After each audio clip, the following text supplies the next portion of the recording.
Hello, what's on your move, Madman, and I'm back. And today, I've got a little surprise for you today, actually, because today I've got a Blu-ray to show you. It's not 4K, this one, just a normal standard Blu-ray.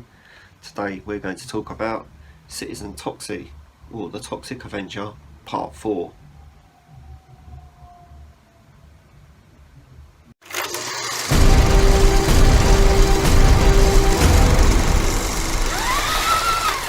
So, I bought this, as you can see. I got this from the CEX website because buying it brand new was impossible unless you wanted to spend about £150, which I wasn't going to do. I mean, it was like £18 on the CEX website as it was, which is really expensive for a CEX Blu-ray second hand, but to be fair, that was how much I wanted to see it. Toxic Avenger Part 1 was absolutely incredible. I loved it. I don't know if I've mentioned that on this channel before. Definitely have. The Toxic Avenger Part 2 and Part 3 aren't that good. I mean, the second one's very slow and takes ages for a film that's an hour and a half, or just over an hour and a half. And then the Toxic Avenger Part 3 was literally one of the shittest films I've ever seen in my entire life. Pretty sure when I watched the Toxic Avenger Part 3 with Harry, we were contemplating turning it off many times during the film, but we stuck it out and got to the end and then vowed to never watch that film ever again. But you know, we both heard that the Toxic Avenger Part 4 was meant to be really good, on par with the first one, so I bought it, we watched it together and we had a laugh.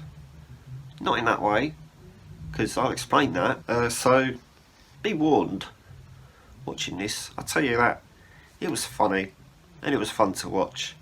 Just as stupid as the other three. Well, maybe not as stupid as 2 and 3, but you know, it was on par with the first one. Obviously the first one's better, but there's a really awkward / dodgy tone all the way through this film, like from the first scene all the way to the end. For some reason this film just loves taking the piss out of disabled people, like mentally disabled people mainly, but it does dig at people in wheelchairs as well.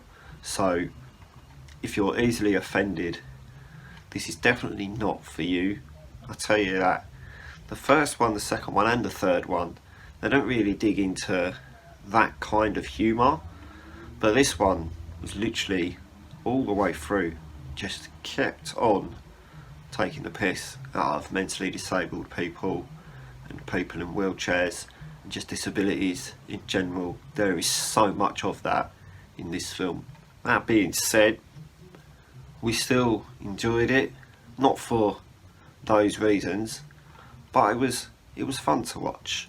The whole film is set in a multiverse as well. The multiverse opens in this film, and there's two realities that you get, because basically the Toxic Avenger, or Toxie as you might call him, accidentally goes into a different universe, and there's an evil Toxic Avenger that comes into the universe that the good Toxic Avengers from, and they kind of swap places and they have to deal with their surroundings and realities and stuff like that. So story wise it was alright. They did a good attempt at giving it a bit of a decent story, a bit more of a mysterious story, and it left you thinking, like, well, it didn't leave you thinking, but as you were watching it you were thinking, like, I wonder what's going to happen, what will happen next, and all this sort of thing, which is good when watching films.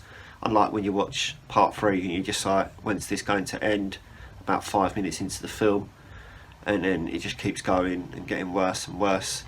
This is still, I mean, they're all bad films. I mean, even the first one was pretty awful, but not in that way.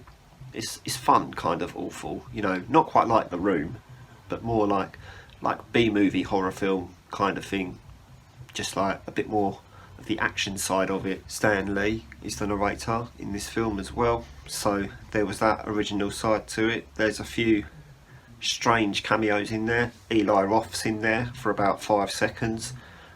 James Gunn plays someone in a wheelchair with mental disabilities, and there's a few other little honourable mentions in there that I don't know.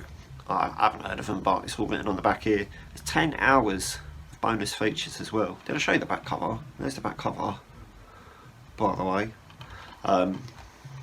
But yeah, 10 hours of bonus features on here as well. So if you like bonus features, then this is full of them. Absolutely full of them. I haven't watched any of them, but you know, not really that fussed about bonus features, to be fair. They don't bother me. I like to have them on the disc so that I can ignore them, basically. A bit like when you buy special editions of stuff that comes with books. You know, you never read those books. Well, you might, I don't. You might, if you like reading. That is, I like watching films. I like reading as well, I just don't have time to because I'm always watching films, pretty much. So yeah, Toxic Avenger Part 4 for you. 4-4. That's it for today. Like I say, approach that film with caution as it is extremely offensive. But yeah, it was alright. It was a lot better than I expected it to be, especially after watching the Toxic Avenger 3. I mean, to be fair, anything could be better than the Toxic Avenger 3, to be fair. You know, I've seen Peppa Pig movies that are better than the Toxic Avenger 3, so I haven't seen any Peppa Pig movies. That was just a joke. Alright, sorry. I'm going to go now. If you can like this video and subscribe to the channel if you haven't already. And I'm going to fuck off. Okay? Goodbye.